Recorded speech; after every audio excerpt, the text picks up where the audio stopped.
नमस्कार विद्यार्थी मित्रांनो, ओएसिस करियर पॉइंटच्या यूट्यूब चॅनलमध्ये आपलं स्वागत आहे। या व्हिडिओमध्ये आपण पाहणार आहोत सेट परीक्षा पेपर क्रमांक 1 साठी परीक्षा विभागाने जो अभ्यासक्रम सेट केलेला आहे, या अभ्यासक्रमातील अत्यंत महत्त्वाचं प्रकरण म्हणजे रिसर्च ॲप्टिट्यूड, ज्याला आपण संशोधन अभियोग्यता असं म्हणतो। पेपर क्रमांक 1 जो या अगोदर सर्व पेपर झालेले आहेत, म्हणजे 2011 पासून ते 2023 पर्यंतचे जे काही पेपर झालेत, एकंदरीत 12 पेपर झालेत। या सर्व पेपरमधील संशोधन अभियोग्यता या प्रकरणाच्या संदर्भाने जेवढे प्रश्न आलेत, या प्रश्नांचं वाचन आपण एकाच व्हिडिओच्या माध्यमातून करणार आहोत, जेणेकरून येणाऱ्या एक्झामसाठी तुम्हाला त्या प्रश्नांची एक थीम कळावी। म्हणून आपण फक्त प्रश्न वाचणार आहोत। ज्या विद्यार्थ्यांना या प्रश्नाचं विश्लेषण पाहायचं आहे, ऐकायचं आहे, अशा विद्यार्थ्यांनी ओएसिस करियर पॉइंटच्या यूट्यूब चॅनलवर जाऊन सेट एग्जाम या प्लेलिस्टमध्ये जायचं आहे। तर अधिक वेळ न घेता आपण मार्च 2023 मध्ये जो झालेला पेपर आहे, या पेपरमधील संशोधनाचे प्रश्नांचं वाचन करूयात। प्रश्न आहे, संशोधकाच्या ठाई डॅश डॅश असलेच पाहिजे। तर संशोधकाच्या ठाई संशोधन अभियोग्यता असणं गरजेचं आहे, पर्याय बी। गुणात्मक संशोधनातील डॅश डॅशच्या नोंदी करणे यास टिप्पण काढणे असं म्हणतात। तर चिंतनशील टप्पाच्या नोंदी काढणे यास मेमोइंग किंवा टिप्पण काढणे म्हणतात। त्यानंतर अध्ययन अध्यापनातील त्रुटी शोधण्यासाठीचे योग्य माहिती संकलन साधन हे आहे, तर ते आहे नैदानिक कसोटी किंवा डायग्नोस्टिक टेस्ट। त्यानंतर जर वारंवारिता वितरणामध्ये काही टोकाचे प्राप्तांक असतील तर विचलनशीलतेचे योग्य परिमाण हे असेल। तर विचलनशीलतेचं योग्य परिमाण चतुर्थक विचलन असणार आहे, पर्याय बी। संशोधन पत्रिकेचे मानक मूल्य कशावर ठरतं? तर ते ठरतं इम्पॅक्ट फॅक्टरवर, पर्याय बी। सप्टेंबर 2021 मध्ये जो झालेला पेपर आहे, पेपर क्रमांक 1, त्यामधील संशोधनाचे प्रश्नांचं वाचन करूयात। संशोधकासाठी सर्वात आवश्यक गुण हा होय। तर संशोधकासाठी यामधील सर्वात आवश्यक गुण कोणता आहे? संशोधनातील मनापासून अभिरुची, पर्याय सी।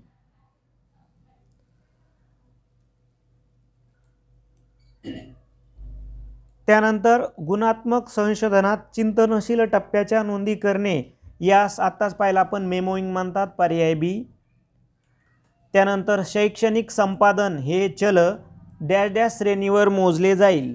तर शैक्षणिक संपादन हे जे चल आहे हे आंतर श्रेणीवर मोजले जाईल, म्हणजे पर्याय बी। त्यानंतर नेक्स्ट, जर वारंवारता वितरणामध्ये काही टोकाचे प्राप्तांक असतील तर केंद्रीय प्रवृत्तीचे परिणाम हे असेल, तर ते मध्यांक असेल, पर्याय बी। संशोधन लेख कशावर आधारित असतो? प्राथमिक माहिती आणि दुय्यम माहिती, म्हणजे पर्याय सी उत्तर घ्यावं लागेल, 1 आणि 2। त्यानंतर जून 2020 मध्ये जो पेपर झाला होता, त्या पेपरमधील प्रश्नांचं वाचन करूयात आपण। सॉक्रेटिसने सत्यशोधनाची डॅश डॅश पद्धती दिली।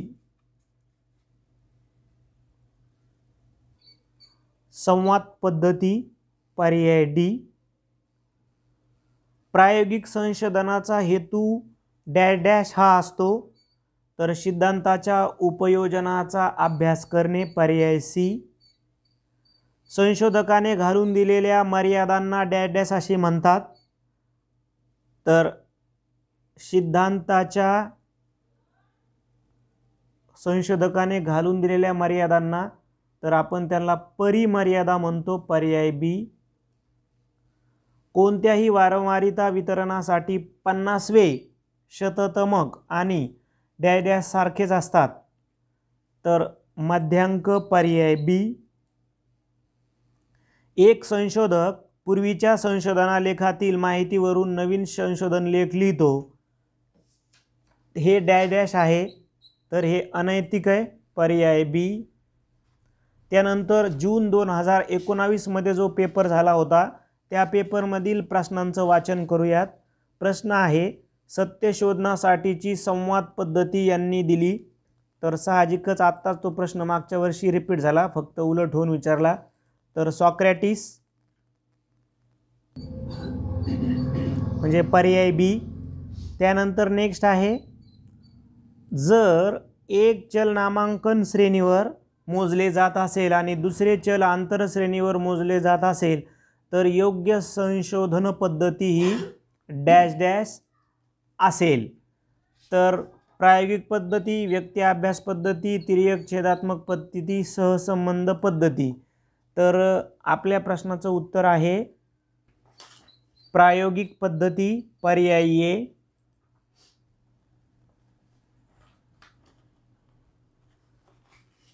खालीलपैकी चांगल्या परिकल्पनेचे वैशिष्ट्य नाही म्हटले, तर चांगल्या गुंतागुंत ते असणार नाही ना, पर्याय सी। जर वारंवारिता वितरणाचे मध्यमान आणि मध्यांक अनुक्रमे 20 व 22 असतील तर वितरणाचे बहुलक काय असेल, तर ते असेल 26, पर्याय सी। त्यानंतर दुसऱ्याचे संशोधन आवश्यक ते श्रेय न देता वापरणे यास काय म्हणता येईल, तर यास आपण म्हणू शकतो वाङ्मय चौर्य, पर्याय बी।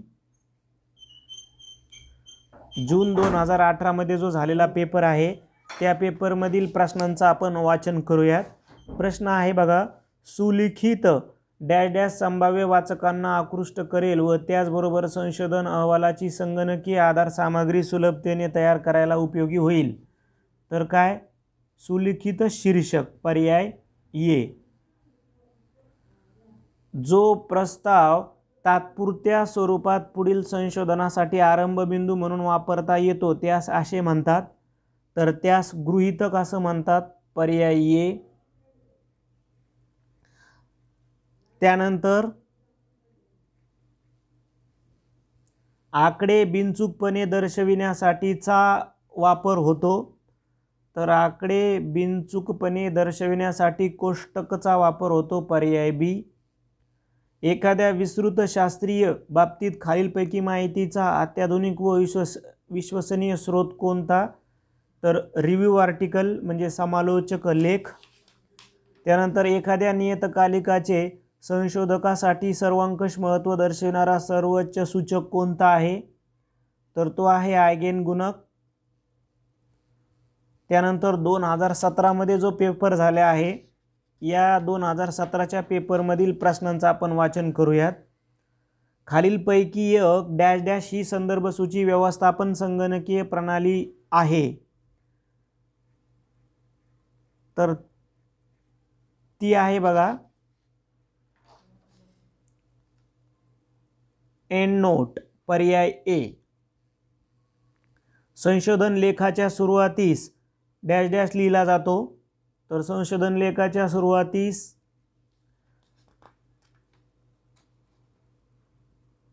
सारांश लिहिला जातो, पर्याय बी। जो प्रस्ताव तात्कालिक स्वरूपात पुढील संशोधन सुरू करण्यासाठी वापरला जातो त्यास डॅश डॅश म्हणतात, डॅश डॅश गृहीतक असं म्हणतात, तर कार्यकर, पर्याय सी। ज्या संशोधन पत्रिकांचा डॅश डॅश उच्च असतो त्या इतर पत्रिकापेक्षा जास्त महत्त्वाच्या आहेत असे सर्वसाधारणपणे समजले जाते, तर प्रभाव निर्देशांक, पर्याय सी। या अल्पकालीन सखोल पाठ्यक्रमात लहान गटांनी समस्या समाधान किंवा नवीन तंत्रे आत्मसात करण्यास महत्त्व दिले जाते, तर कार्यशाळा म्हणतो आपण त्याला। त्यानंतर 2016 मध्ये जो झालेला पेपर आहे या पेपरमधील प्रश्नांचे आपण वाचन करूयात।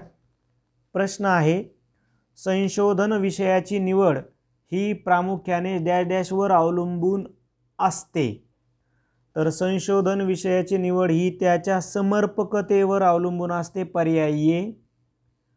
पुढीलपैकी कुठला माहितीचा मूळ स्रोत आहे म्हटले, तर माहितीचा मूळ स्रोत आहे प्रमाणभूत नियतकालिकेत प्रसिद्ध झालेला संशोधन लेख।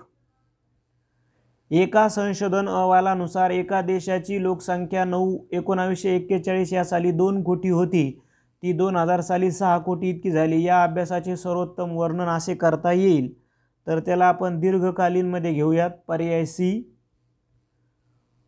डॅश डॅश अभ्यासासाठी गृहीतक आवश्यक असलेच असे नाही, तर ते आहे ऐतिहासिक अभ्यासासाठी।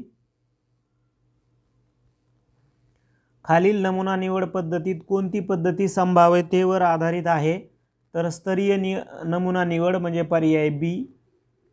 क्षेत्रीय अभ्यासाशी खालीलपैकी कोणती गोष्ट निगडीत आहे म्हटले, तर ती आहे प्रत्यक्ष वस्तुस्थिती।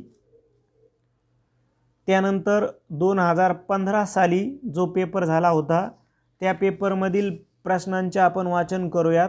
संशोधन करताना आपल्याला या क्रम लावायचा आहे, संशोधन करताना क्रम लावायचा आहे। आपण जर पर्याय सी ची निवड जर केली तर ह्या योग्य जोड्या क्रमाने लागतील, म्हणजे योग्य क्रमाने शब्द येतील। एखाद्या संशोधन अहवालाचा संदर्भ हा वाङ्मयामुळे त्या अहवालास विश्वासार्हता प्राप्त होते, तसेच पुढील संशोधनासाठी मार्गदर्शन होते, म्हणजे पर्याय बी उत्तर। कुठलीही गृहीतक डॅश डॅश या प्रकारे मांडता येत नाही, तर सामान्य प्रकारे मांडता येत नसतं, पर्याय डी। एफ चाचणी ही गृहीतकानुसार एकभुज किंवा द्विभुज असेल, म्हणजे पर्याय सी। प्रायोगिक संशोधनाचे नेमकेपणाने नियंत्रण करता येते, म्हणजे पर्याय डी। एखाद्या संशोधन नियतकालिकाचा दर्जा कशाने दर्शवतात, तर इम्पॅक्ट फॅक्टर, म्हणजे पर्याय डी। हा क्वेश्चन 2-3 वेळा रिपीट झालेला आहे बघा। डिसेंबर 2013 मध्ये जी प्रश्नपत्रिका घेण्यात आली त्या प्रश्नपत्रिकेतील प्रश्नांचं वाचन करूयात। गुणात्मक संशोधनातील नमुना निवड ही संख्यात्मक संशोधनातील नमुना निवडीच्या डॅश डॅश प्रकारासारखी असते, तर या प्रश्नाचं उत्तर असेल पर्याय डी, सहहेतुक नमुना निवड प्रमाणे। पर्यायबद्ध प्रश्न हे संभाव्य उत्तराची विशिष्ट व्याप्ती असणारे असतात, म्हणजे पर्याय डी। आंतरसांस्कृतिक अभ्यास हे डॅश डॅशचे उदाहरण आहे, तर हे तौलनिक अभ्यासचं उदाहरण आहे।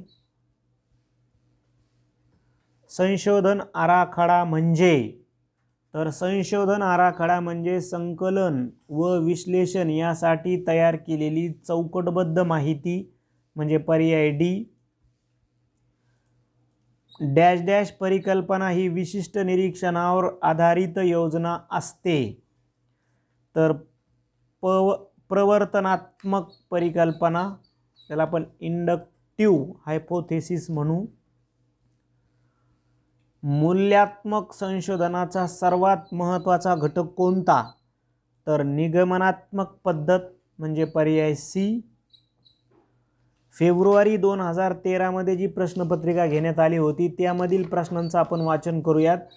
2013 मध्ये 2 प्रश्नपत्रिका घेण्यात आल्या होत्या, तर शास्त्राचे एक प्रमुख ध्येय आहे, शास्त्राचे एक प्रमुख ध्येय आहे भाकित करणे, म्हणजे पर्याय बी।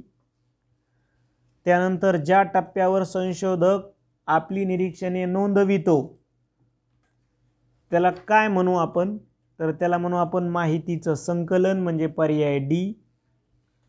परस्पर संबंध असलेल्या संकल्पनांचा समूह, व्याख्या आणि सिद्धांत ज्यांच्या जोगे एखाद्या घटनेचा पद्धतशीर विचार मांडणे म्हणजे, तर त्याला आपण म्हणतो सिद्धांत।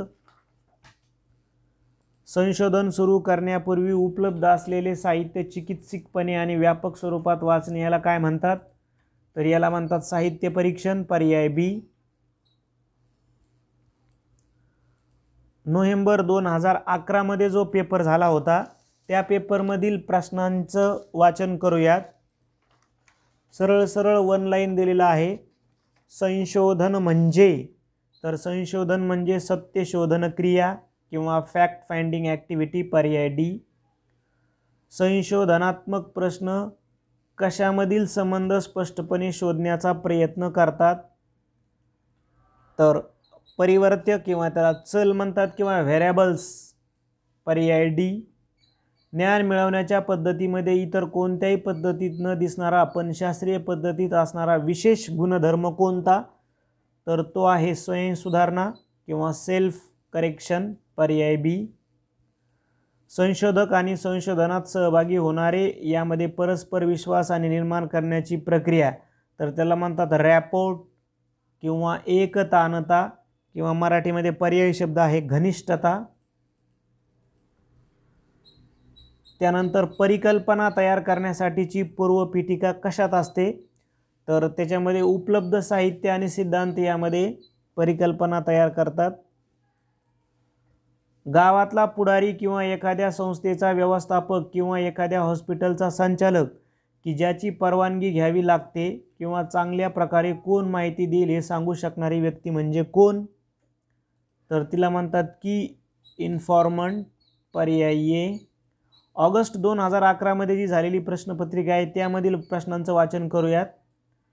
ज्ञानामध्ये नव्हे तर कल्पनेत ज्या गोष्टी विशिष्ट संदर्भाशिवाय खऱ्या मानल्या जातात त्याला पुरावे असं म्हटलं जातं पर्याय ए.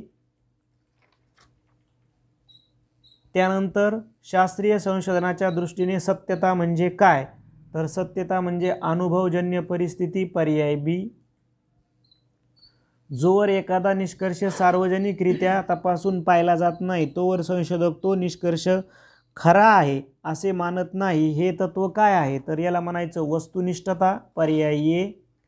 का, कसे, कधी या प्रश्नाची उत्तरे शोधण्यासाठी करण्यात येणारे शास्त्रीय संशोधन त्याला म्हणतो आपण गुणात्मक संशोधन पर्याय सी.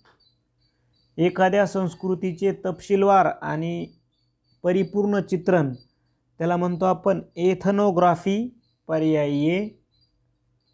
माहिती गोळा करण्यासाठीच्या साधनांची पूर्व चाचणी कोणत्या पद्धतीने केली जाते, तर प्रश्नावलीच्याद्वारे पर्याय डी. अशा पद्धतीने आपण 2011 ते 2023 मध्ये ज्या प्रश्नपत्रिका झाल्या त्यातील संशोधनाच्या संदर्भाने आलेल्या प्रश्नांचं वाचन केलं. जे विद्यार्थी या वर्षीची म्हणजे एप्रिल 2024च्या सेट परीक्षेची तयारी करतात त्यांच्यासाठी आपण पेपर क्रमांक 1 साठी ही सिरीज सुरू केलेली आहे, ज्यामध्ये तुम्हाला 15 PDF सराव पेपर 1 चे व्हॉट्सअपला पाठवले जातील. या 15 सराव पेपरची फीस असणार आहे 500 रुपये. यामध्ये तुम्हाला सराव पेपर PDF स्वरूपामध्ये आन्सर की आणि विश्लेषणाचा व्हिडिओ तुम्हाला मिळेल. तुम्ही 98 23 24 71 91 या नंबरला फोनपे किंवा गूगल पे करू शकता. 500 रुपये फीस पे केल्याच्या नंतर त्याचा स्क्रीनशॉट तुम्हाला याच नंबरला पाठवायचा आहे. तुम्हाला दिलेल्या वेळेप्रमाणे म्हणजे 24 डिसेंबर 2023 ते 31 मार्च 2024 इथं ज्या काही तारखा तुम्हाला मेन्शन्स करण्यात आलेल्या आहेत या प्रत्येक तारखेला मॉर्निंगला 11 वाजता PDF पेपर, त्यानंतर 2 वाजता आन्सर की आणि संध्याकाळी 8 वाजता विश्लेषणाचा व्हिडिओ तुम्हाला PDF स्वरूपामध्ये पाठवण्यात येईल. अर्थात व्हिडिओची लिंक तुम्हाला पाठवू आम्ही व्हॉट्सअपला. मला वाटतं हा व्हिडिओ जर तुम्हाला आवडला असेल तर आपल्या मित्रांना शेअर करा व ओएसिस करियर पॉईंटचं यूट्यूब चॅनल सबस्क्राईब करा. धन्यवाद.